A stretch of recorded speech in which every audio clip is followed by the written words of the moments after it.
for our next example, the question that we are going to look at is, are these two formulae, this is formula 1, this is formula 2, are they logically equivalent?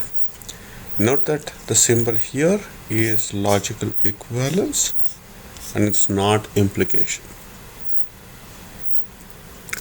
Now, we can answer this question in a bunch of different ways. We can answer this by truth table, and I will on the next slide show you how you could do that. But it's something that we want to avoid as much as we can because truth table does not scale. We could try to do this using derivation, and that's something we'll look at. And the third way is we can do this as a proof, and I will show how we can do that as well. So let's look at the first one, which is via the truth table. So what does via the truth table mean? It means basically that you write the truth table for the left side, you write the truth table for the right side, and you make sure that the answer is same every time. So I want you to verify that the truth table is filled correctly, but after you verify that this part is filled correctly, I want to see if the evaluation of the left hand side and the right hand side is same. Essentially, I want these two to be same, I want these two to be same, I want these two to be same, and these two to be same. If the answer is yes everywhere, then we have shown that these two formulae are indeed equivalent.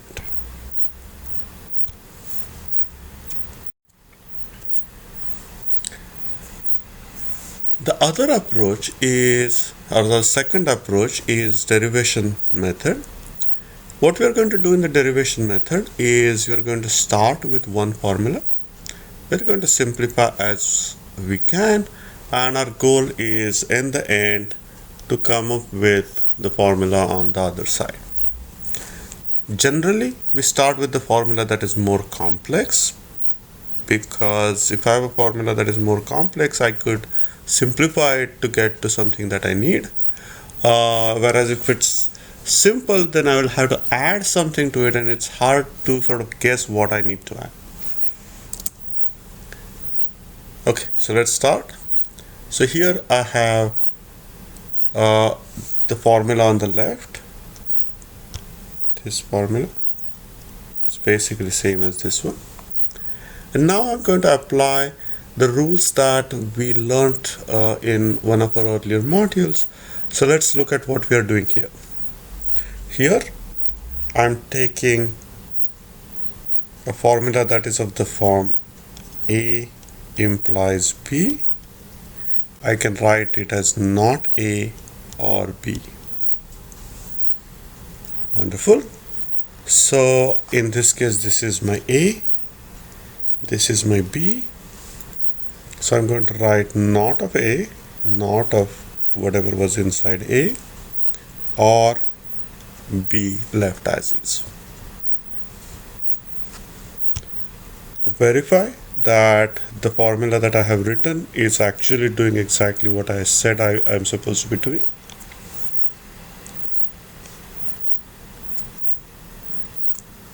Now, in the next step, I'm going to apply the rule about double negation. So in the double negation rule, I have not of something. So I can get rid of both of those negations and I can replace it with P and Q. The other part is left as is. Verify that this step is correct. Let's go to the next one. Now what do I have here? I have P and Q or something here. So I can distribute this P and Q over the disjunction to get to a formula that looks like this.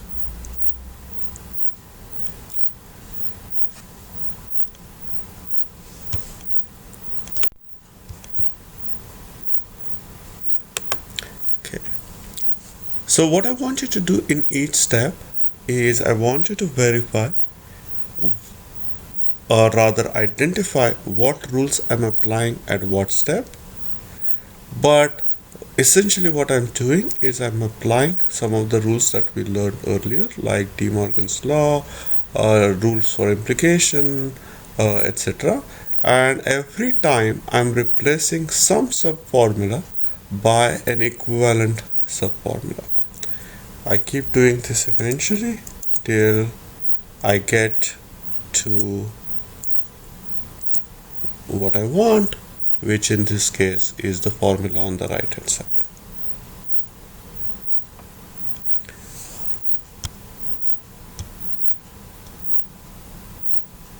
Your task for this slide is identify what rule is used in every step.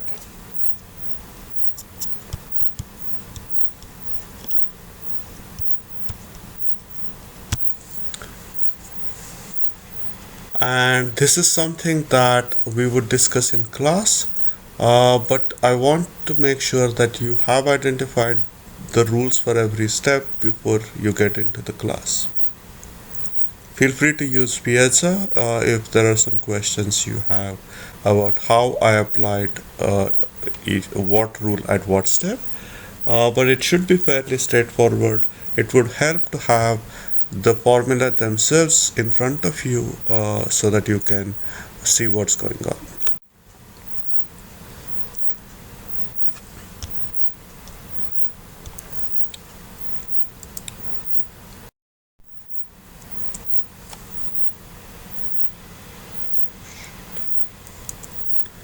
The third approach is via a proof tree.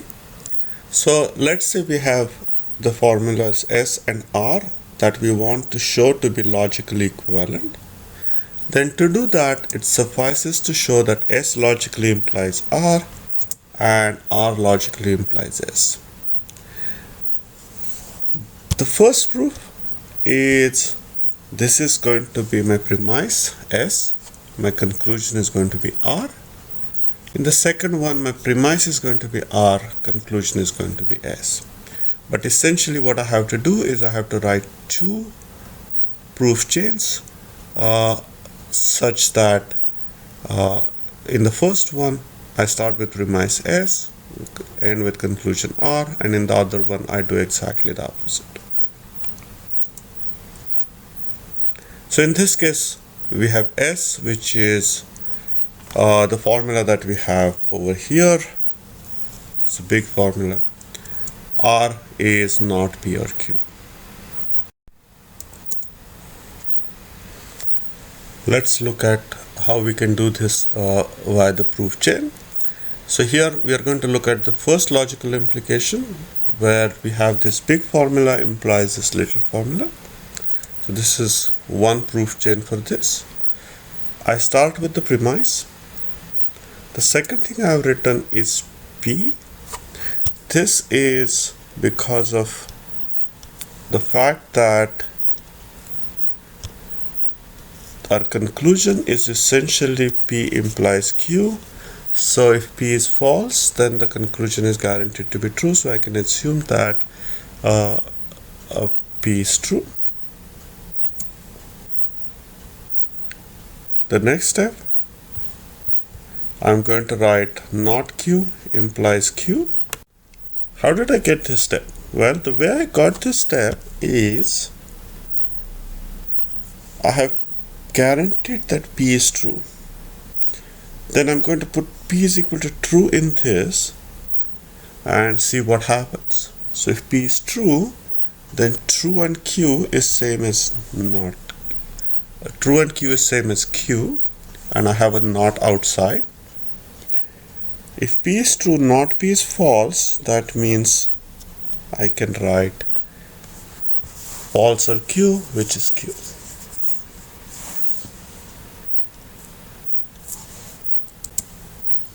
Not Q implies Q is basically same as Q.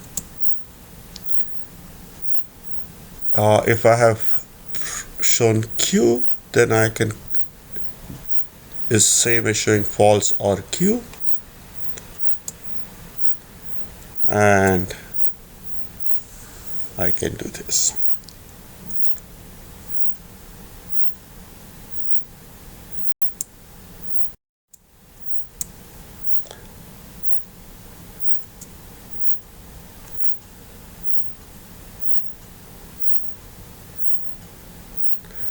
This is the other part of the proof. Here we are going to show this little formula, not P or Q, implies this big formula. Now here, this is my premise, so I can start my proof from there. The reason we wanted to start from the bigger formula is because I can simplify the bigger formula generally to get to the smaller formula. But if I wanted to start with a smaller formula to generate a bigger formula, then it would require some sort of innovation.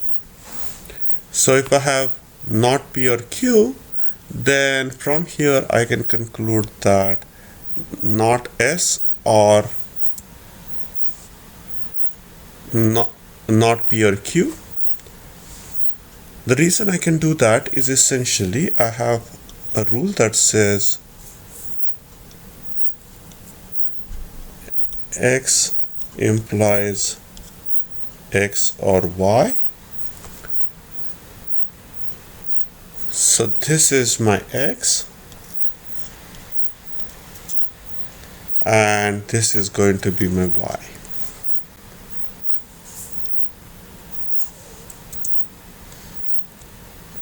This is same as S implies not P or Q.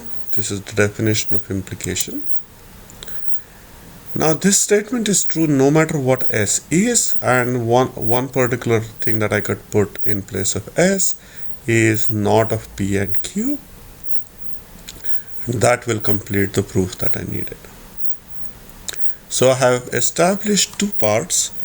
One is on the previous slide I showed that this big formula implied the little formula. On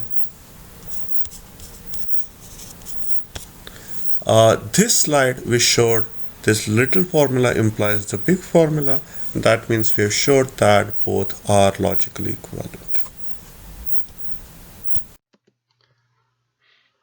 Once again, we are at the check before you go ahead slide, and what we did in this video was observe that if I needed to show S is equivalent to R, then I need to show two things. One is S logically implies R and R logically implies S.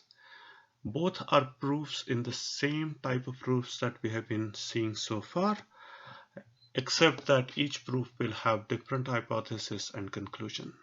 So for example, in this proof, S would be the premise, R would be the conclusion, whereas in this proof, R would be the premise and S would be the conclusion.